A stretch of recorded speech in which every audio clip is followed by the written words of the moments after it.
NCERT exercise 2.1 का solution question है। First question क्या कह रहा है, which of the following expression are polynomials in one variable and which are not, state reason for your answer.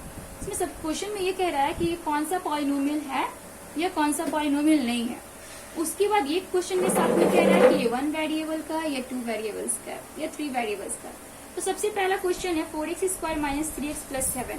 इसमें हम लोग पहचानेंगे कि ये सबसे पहले जो एक्सप्रेशन है ये पॉलिनोमियल्स है या नहीं है।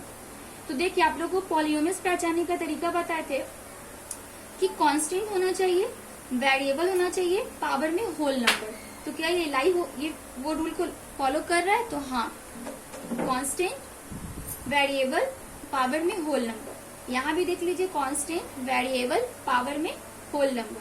कांस्टेंट, वेरिएबल हम लोग दे सकते हैं अपने मन से 4x square minus 3x plus 7। इसको हम लोग यहाँ लिख सकते हैं, ये कांस्टेंट, वेरिएबल, पावर में होल नंबर। तो ये सबसे पहले तो मेरा ये रूल फॉलो कर रहा है कि हाँ ये पॉलिनोमियल है, तो ये मेरा पॉलिनोमियल है। उसके बाद ये क्या ये 1 वेरिएबल में है? तो हाँ ये 1 वेरिएबल है, क्योंकि जो भी वेरिएबल जो है वो x है, x के अलावा कोई अलग वेरिएबल नहीं है। तो हम लोग सबसे पहले इसका आंसर कह देंगे कौन सा एक्सप्रेशन पॉलिनोमियल है। तो इसके बारे में कह देंगे कि हाँ it is a polynomial in one variable. इसका हम लोग रीजन है तो रीजन दे सकते हैं, it is a polynomial in one variable. इसका रीजन लिखिए, since x is the only variable in the given equation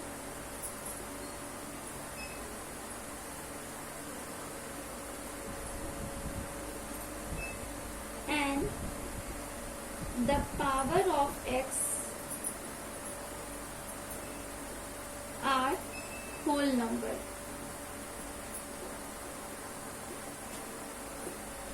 So we can say that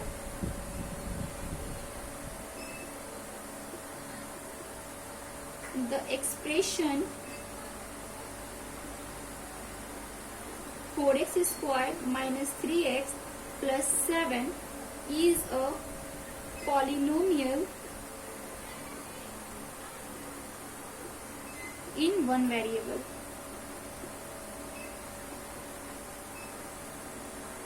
यानी इसका रीजन देने बोल रहे हैं, पहले तो पहचानना ये कौन कौन है पॉलिनोमियल।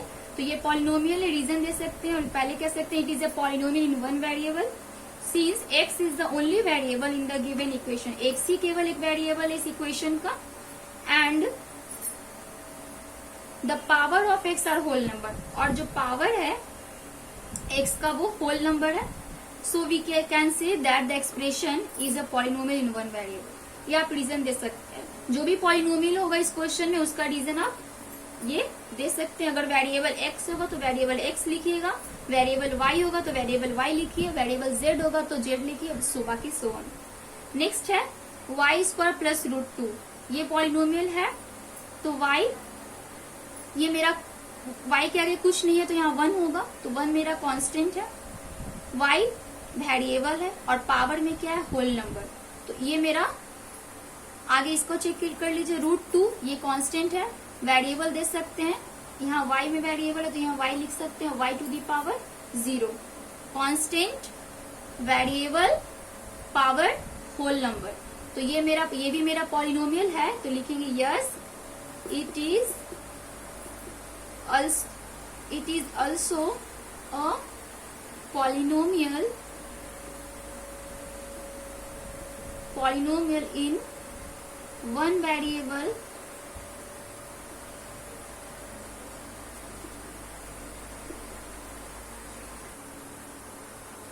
थर्ड क्वेश्चन है 3√t प्लस t√2। ये चेक करेंगे कि ये पॉलिनोमियल है या नहीं है। सबसे पहले 3 तो कांस्टेंट है, 3 कांस्टेंट है, t मेरा वेरिएबल है, t वेरिएबल है। तो इस एक्सप्रेशन को हम लोग ऐसा भी लिख सकते हैं, ऐसे लिख सकते हैं 3 रूट का का मतलब होता है, रूट का मतलब होता है 1/2, रूट का मतलब होता है 1/2, यानी t की पावर में क्या है 1/2 प्लस t रूट 2। तो ये तो मेरा कांस्टेंट है, ये मेरा वेरिएबल है, लेकिन जो 1/2 है वो मेरा होल नंबर नहीं है। लेकिन हम आप लोगों को समझाए थे कि पॉलिनोमियल्स को पहचानने के लिए कांस्टेंट, वेरिएबल और पावर में होल नंबर होना चाहिए, इसीलिए ये मेरा पॉलिनोमियल नहीं है। आगे 4 नंबर y प्लस 2y, तो इसको हम लोग ऐसा लिख सकते हैं 2y टू दी पावर -1। अब इसका चेक करेंगे ये पॉलिनोमियल है या नहीं। आगे 1, इसके आगे कुछ नहीं है तो 1 कांस्टेंट है, ये वेरिएबल है, पावर में भी है। लेकिन आगे जब बढ़ेंगे तो 2 कांस्टेंट है, y वेरिएबल है, लेकिन वेरिएबल का जो पावर है वो हम बोले हैं होल नंबर होना चाहिए, लेकिन ये होल नंबर नहीं है। इसीलिए question 3 and question 4 they are not polynomial, ये polynomials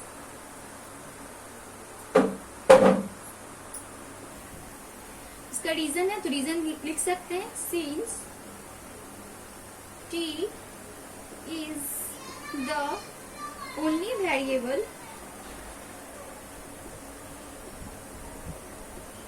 in the given equation,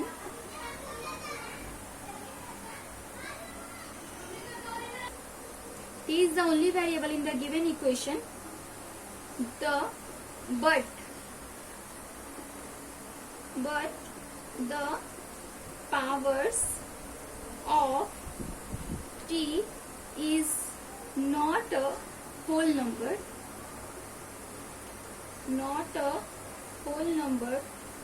hence we can say that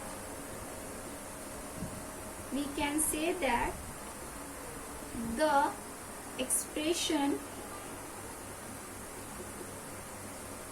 3 root t plus t root 2 is not a polynomial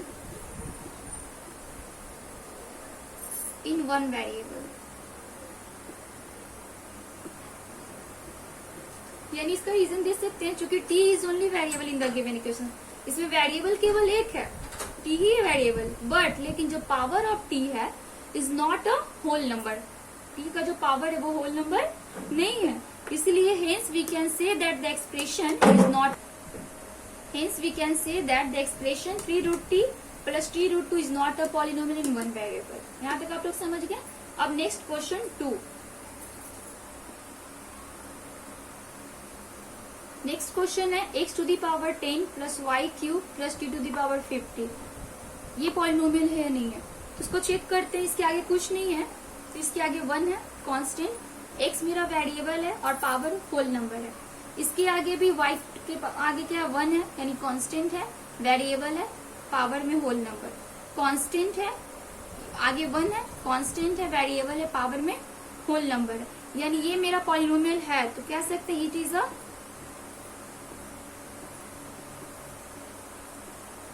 is a polynomial. यहाँ तक तो समझ गए polynomial, लेकिन क्वेश्चन में बोला जा रहा था कि 1 वेरिएबल का पॉलिनोमियल कौन है, बस यही हमको चूज करना था। तो ये पॉलिनोमियल है, but this polynomial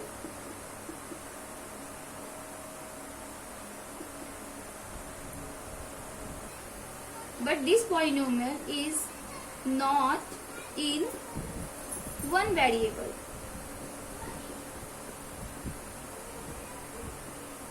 hence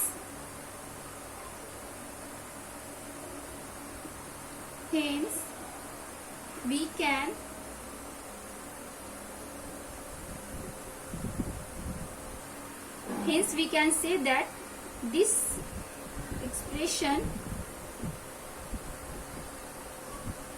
x to the power 10 plus y cube plus t to the power 50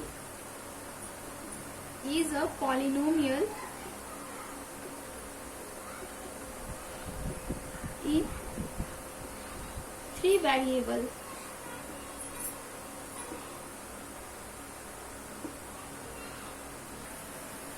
question 2 है write the coefficient of x square in each of the following. हमको कोएफिशिएंट बताना है x square. तो coefficient का मतलब बता चुके हैं, जो वेरिएबल के साथ जो कांस्टेंट टर्म अटैच हो वो मेरा कोएफिशिएंट होता है। तो एक्स स्क्वायर का कोएफिशिएंट, तो यहाँ पे एक्स स्क्वायर के साथ कौन सा कांस्टेंट है, तो एक्स स्क्वायर के साथ मेरा 1 है, इसलिए इसका आंसर क्या होगा 1। यहाँ कोएफिशिएंट 1 कैसे हुआ कि एक्स स्क्वायर के साथ मेरा कौन सा कांस्टेंट जुड़ा हुआ है 1 है, इसलिए मेरा इसका कोएफिशिएंट 1 होगा। इस क्वेश्चन में एक्स स्क्वायर के साथ कौन सा डिजिट अटैच है, तो यहाँ कुछ नहीं है तो 1 है, यहाँ पे माइनस लगा हुआ है, इसलिए इसका आंसर क्या हो जाएगा -1। इसमें एक्स स्क्वायर के साथ कौन सा कोएफिशिएंट है, कांस्टेंट टर्म है, तो π/2, इसका कोएफिशिएंट क्या होगा π/2। इसमें कौन क्या है कोएफिशिएंट एक्स स्क्वायर का, तो यहाँ पे एक्स स्क्वायर वाला कोई टर्म ही नहीं है, इसलिए यहाँ पे क्या लिखेंगे कोएफिशिएंट लिख देंगे। क्वेश्चन 3 है, give one example of each of a binomial of a degree 35 and of a monomial of degree 100। यानी क्वेश्चन में बोल रहा है कि एग्जांपल आप दीजिए बाइनोमियल का। तो बाइनोमियल का मतलब होता है इसमें 2 टर्म होते हैं, डिग्री होना चाहिए 35, डिग्री कहने का मतलब power, end of a monomial of degree 100। और कह रहा है एक मोनोमियल का भी एग्जांपल देना है जिसका डिग्री क्या होना चाहिए 100। तो हम लोग दे सकते हैं कुछ भी एग्जांपल ऐसा, 7y⁵ प्लस 6। ये एक बाइनोमियल है क्योंकि इसमें एक टर्म दो टर्म हुआ, डिग्री 35 है, डिग्री पावर का जो वेरिएबल का पावर है वो 35 है। एक एग्जांपल हो गया बाइनोमियल। और एक मोनोमियल का एग्जांपल देना है, डिग्री 100 होना चाहिए। तो मोनोमियल में क्या होता है, सिर्फ केवल एक टर्म होना चाहिए। तो हम लोग कुछ भी लिख सकते हैं 7x⁴ ये एक मोनोमियल का एग्जांपल है, ये एक टर्म है, वेरिएबल का पावर 100। ये वेरिएबल कुछ भी लिया जा सकता है, एक्स भी ले सकते हैं, यहाँ पे 6x⁴ 100, 9y⁴100, सिर्फ हम लोग ऐसा लिख सकते हैं j⁴ 100। ये सारा मोनोमियल का एग्जांपल है। बाइनोमियल का भी बहुत सारे ले सकते हैं, कि हो गया ले सकते हैं 8y⁴ 8, p⁵35 -7। ये भी एक बाइनोमियल का एग्जांपल हो गया। नेक्स्ट 4th क्वेश्चन है, write the degree of each of the following polynomial. इन सारे पॉलिनोमियल का डिग्री बताना है। तो डिग्री का मतलब आप लोगों को बता चुके हैं, वेरिएबल का हाईएस्ट पावर डिग्री कहलाता है। तो यहाँ वेरिएबल का हाईएस्ट पावर क्या, वेरिएबल x यहाँ है, वेरिएबल x है, यहाँ भी वेरिएबल, यहाँ पावर 1 है, यहाँ पावर 2 है, यहाँ पावर 3 है। तो हाईएस्ट पावर क्या है वेरिएबल का 3, तो ये क्या है डिग्री इसका 3। इसमें क्या है डिग्री, यहाँ पे वेरिएबल का पावर एक ही वेरिएबल है y का पावर 2, तो यहाँ वेरिएबल का जो पावर है 2 है, तो ये 2 होगा, इसका डिग्री 2।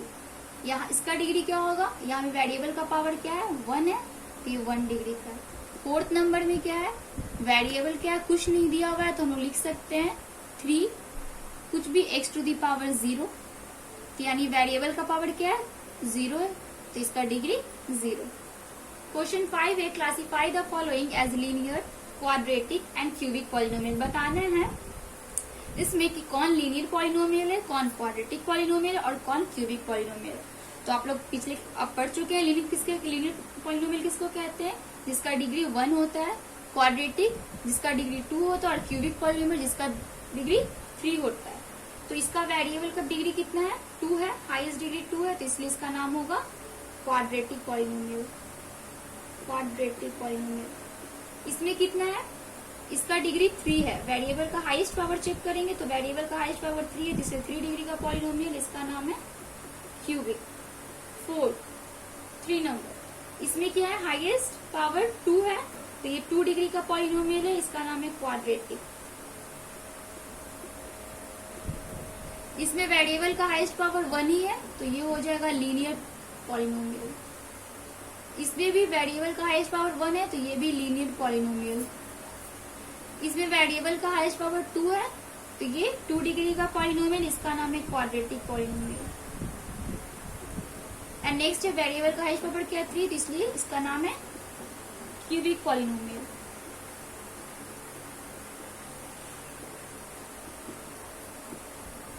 डियर स्टूडेंट्स, अब एक्सरसाइज 2.1 में आपको कोई भी क्वेश्चन में प्रॉब्लम हुआ हो तो आप फिर से हमें कमेंट बॉक्स में कमेंट करके पूछ सकते हैं। Thank you for watching my video. ओम शांति।